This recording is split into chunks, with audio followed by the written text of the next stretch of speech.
Hello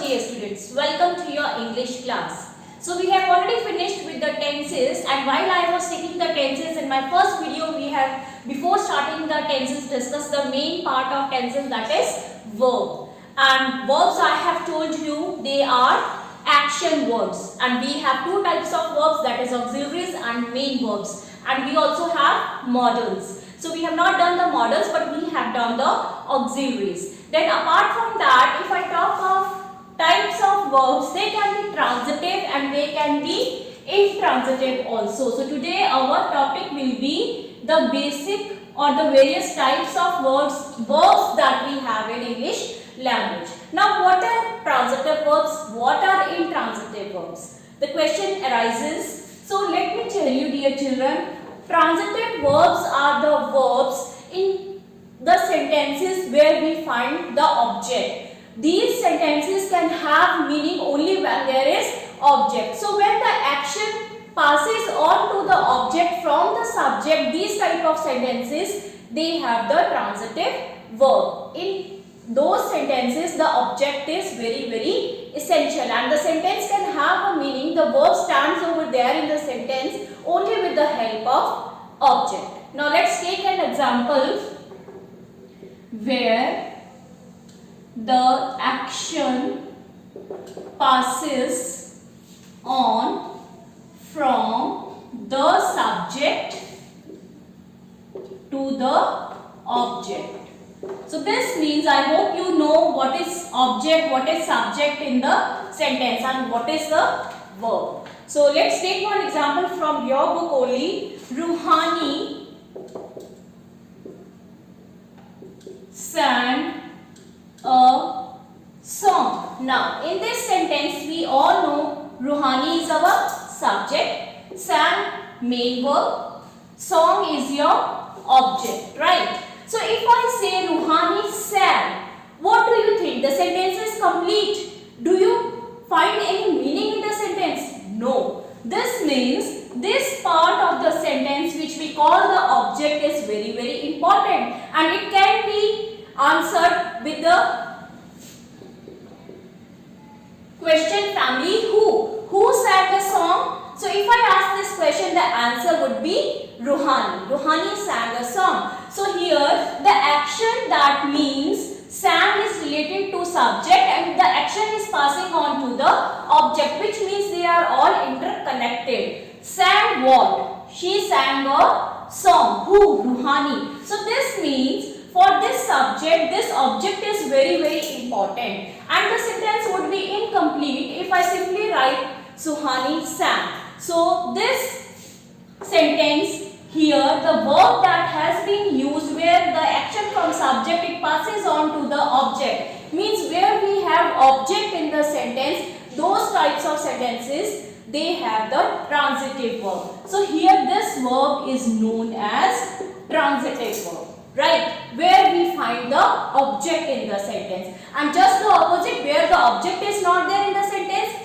they are known as intransitive verbs. So let's take two more examples for this, and then we'll take two intransitive verbs. One more from your book.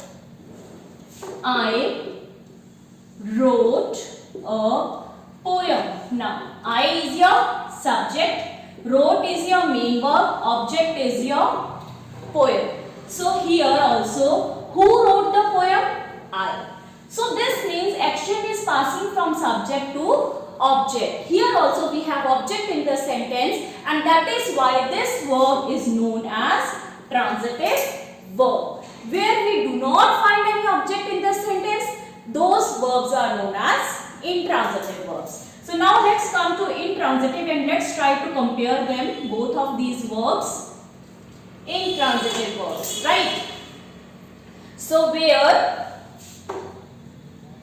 the action does not pass on from subject to the object, or you can even say where the object is missing. तो जहां पे जिस sentence के अंदर हमारे पास object नहीं होगा वो वाला वर्ब जहां पे यूज हुआ है उसको क्या बोलते हैं? Intransitive verb. So let's take one example. Ruhani sang sweetly. Now रूहानी we know it is subject, sang is your main verb, right? Sing, sang, sung forms are there and sweetly is your adverb. ठीक है? ly adverbs. So now do we find any object in the sentence here? No. Does the action pass on from subject to object here? No. So that is why this verb sang here is known as intransitive verb. One more example of this. Okay. I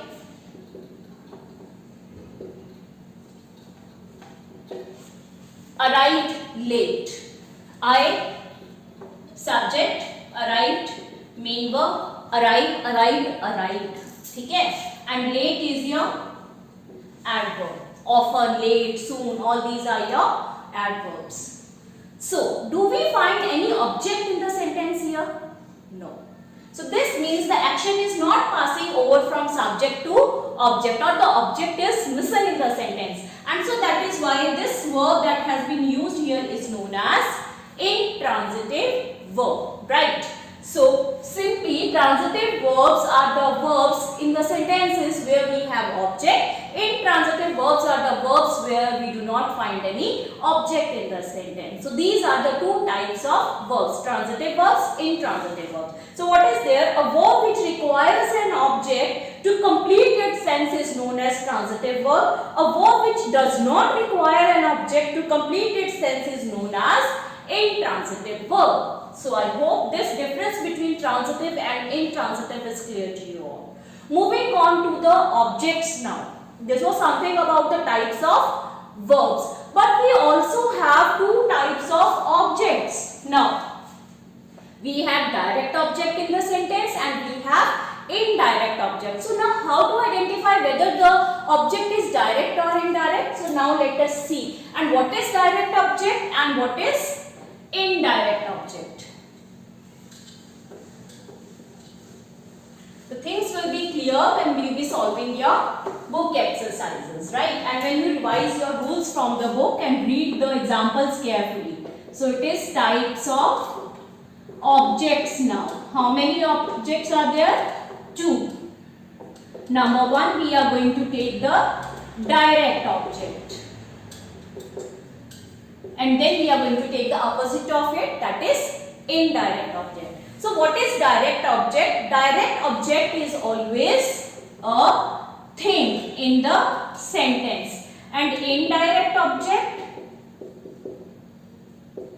it is always a person that is talked of in the sentence. So now let us take one example to make the things clear. From your book only, father gifted Akshay a bat. Father gifted Akshay a bat. Now, if this is the sentence, so let's identify the various parts of a sentence. Father, subject, gifted, verb, main verb, Akshay, object, bat also object. Two objects are there, but which is direct object and which is indirect object? I have already told you, direct object is always a thing and indirect object is always a person. So now we know that Akshay is a person. So this is indirect object. And direct object is always a thing. So this bat is a thing. So it will be direct object. Usually, what is the order that is there in the sentence is indirect object usually comes before the direct object in a sentence. But this is not always followed. There are exceptions when even a direct object can come before indirect object. So simply you need to remember that for things, when we are talking of a thing like bat, they are known as direct objects. And when we are talking of a person indirect object. It can be a noun or it can be a pronoun even. Let's take one more example. I bought a bag for Gurpreet. I bought a bag for Gurpreet. Now, I subject, bought verb. So this verb here is intransitive. ठीक है? नहीं, this is transitive verb because we have object in the sentence and action is passing from subject to object. And question can be asked in the exams. Identify the objects in the sentence and identify the verb, whether it is used as transitive verb or intransitive verb in a sentence. So this way you will identify the parts. Okay. So bag is also an object. Gurpreet is also a object. Now how to identify Gurpreet? It is a person, so it will be our indirect object. Bag is a thing, so it will be direct object. So now you can see that it is not necessary that always indirect object will be first in the sentence or direct object. It can be any, but you need to remember the thing and a person. A person is indirect, a thing is always a direct object in a sentence. Okay. Okay. So let's see one more example from your book itself. Father gave Rishabh a chocolate. Father gave Rishabh a chocolate. Right. Father subject, gave verb, Rishabh object, chocolate object. Chocolate is a thing, so it is direct object, Rishabh indirect object being a person. So this way you will identify whether it is direct object used in a sentence or as a direct object. Okay. So next what we have is another two types that I have told you, known as subject complement and object complement. Now what are these? Let us see. Small terms are there which you should know. So this is, I think you are doing it for the first time. In the 5th class you might have not done this. Again, we have two terms known as subject complement, ठीक है, and object complement. अब ये क्या होता है? It's very easy as the name suggests. So let's see. Complement means कुछ part जो subject को कंप्लीट करता है.